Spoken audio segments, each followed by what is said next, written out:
Arjun Erigaisi takes on the second board in this encounter against Iceland. His opponent, the very experienced Hannes Stefansson. Arjun with the white pieces. Yesterday he was in big trouble in the first round where he kind of blundered out of the opening. He was a piece down but managed to trick his opponent. He's currently world number 4 and in great form. He adjusts all his pieces. This is going to be a slightly tougher round. His opponent's rating right now is 2471, but at his peak he was close to 2600 and quite strong. One of the strongest players from Iceland. Shake of hands. Let's see where this goes. Arjun takes his time for the first move. Will it be e4? Will it be d4? Generally Arjun prefers to stick to these two moves. He goes d4. And Hannes Stefansson now goes knight to f6. He brings his knight out. Arjun can go c4 now, but he goes knight to f3. In this round, we have Pragnananda who's taking a rest. So Gukesh has taken board 1 and Arjun is on board 2. Vidit board 3 and Hari Krishna on board 4. That's how the Indian team looks like. Oh, that's e6 played here by Hans. And now Arjun has a choice between a normal move c4 and the London system. He goes for the London system here, bishop f4. It's always exciting because London system is an opening that connects the amateurs with the professional world, I feel. It's an opening that everyone likes to play, but for different reasons.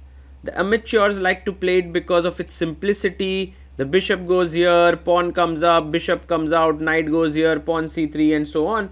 While the professionals like it because it has still theory which is not yet solidified, so there is scope for creativity and so on.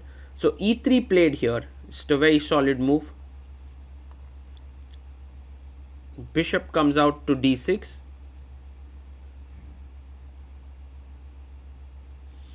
And now Arjun plays this move knight e5. This is a very interesting decision by Arjun. So by putting the knight on e5, he is stopping the trade of bishops. And black castles, it's said in the opening you don't move your same piece twice. But with knight e5, essentially Arjun is capturing more space and now he brings out another piece and this bishop is very well positioned on the d3 square. Pawn comes up to c5 for Hans and c3 makes a lot of sense, so that if you take, I can take back with the e pawn.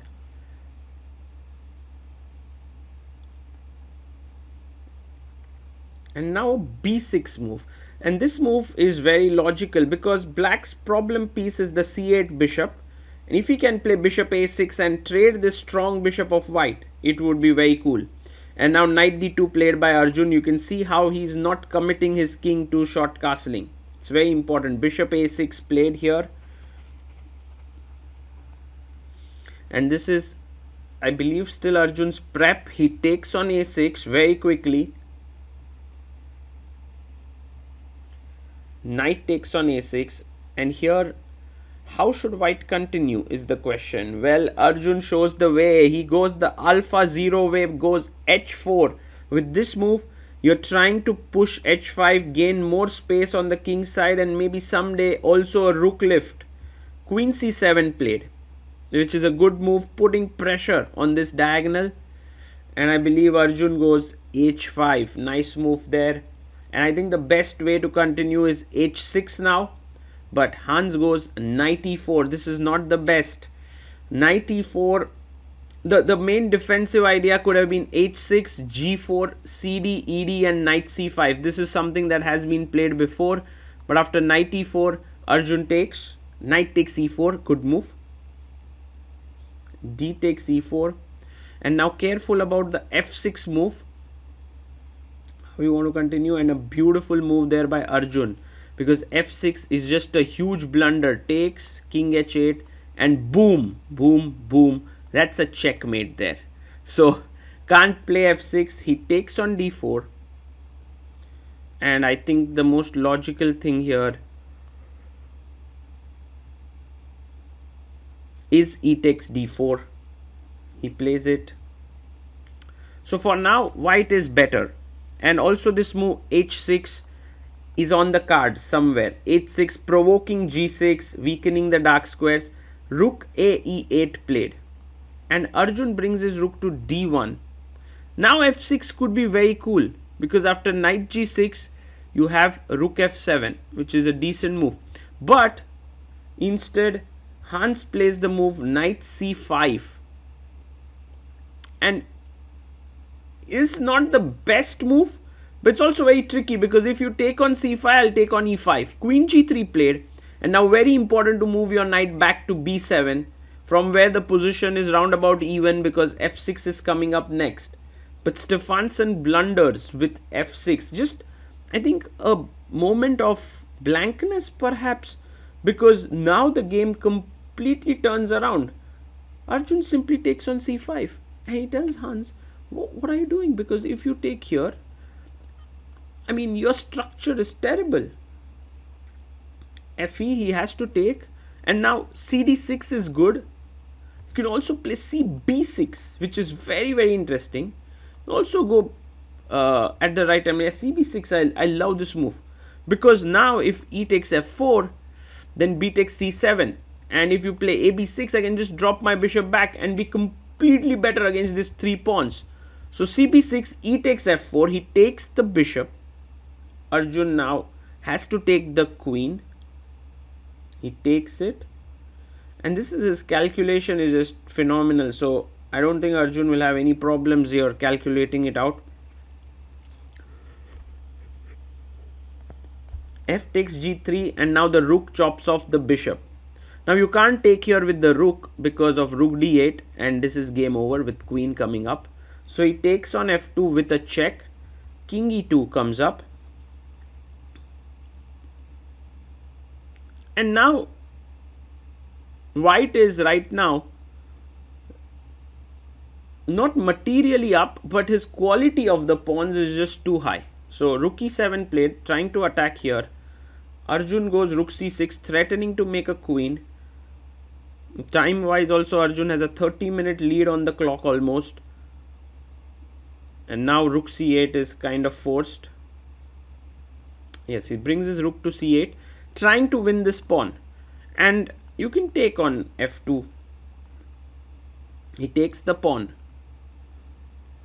This is just a brilliant example of how a difference in quality, like he take on c7, and you will see that after take,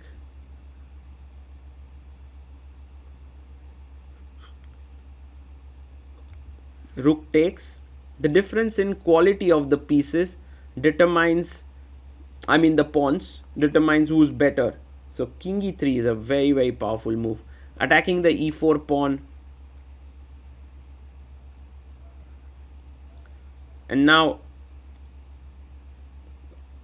he goes rook d7, trying to get in here, maybe with a check here.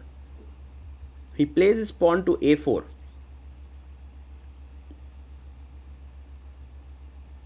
Rook check, and king takes e4. So Arjun wins a pawn. Hannes Stefansson may recover a pawn if he goes rook d2 now, which he does. So he's attacking b2 and g2. Which pawn is more important? Clearly it's the b2 pawn, because then white has a majority here. So b4 makes a lot of sense here, just pushing the pawn forward, and with the king centrally positioned and these pawns being active, white is totally winning here.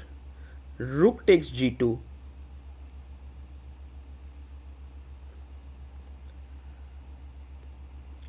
And Arjun plays his rook to d1. I like this move so much, because he's going rook d7 and winning this a7 pawn, the final pawn on the queen side. It's true that Hans has majority on the king side, but these pawns are very difficult to get moving along. and Arjun plays rook d3. Now, with rook d3, Arjun essentially says, if you don't take my rook, let's say you play rook g5, then I'll give a check, check, and win on a7. So for Hans, it's an important moment. He takes the rook, which is a very, very committal decision, because king and pawn endgames are generally lost, won, or drawn. You know, you already have a result. There's nothing in between there. King f7. So is there any hope for black here? Let's see how Arjun takes it forward, because black will create his own passer. He goes king e4. And when black will have two passed pawns here on e6, let's say I go g5 or g6, then I'll have two passers. He goes g5. And Arjun can take now en passant. Yes, takes on g6. H takes g6. And you will see that even though the number of pawns are equal and black has these passes, it's the fact that these white pawns are together. b5, good move. And somehow black is unable to make any progress. King e7 and maybe king e5. Yes, just blocking the king. And even if you play g5, you are not going anywhere ahead, because g4, king f4, you lose the pawn. So he does go g5, but now the c pawn can start rolling simply down the board, because the g pawn isn't going anywhere. So c4 played here by Arjun, step by step making progress.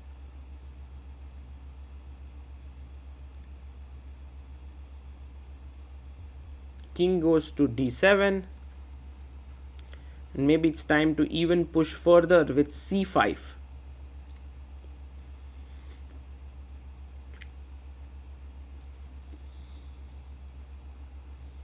Yes, he pushes his pawn to c5, and it's a very interesting situation, because black will be able to stop these pawns with maybe, let's say, king c7 here, but then Arjun will go a5, and eventually his pawns will be very, very powerful. So instead of king c7, black goes a5, but after b takes a6 now en passant, this is over, because if you don't do that, and if you play something like c6, this is already a drawn game. So Arjun taking his time here, final critical decision to make, and he can do that with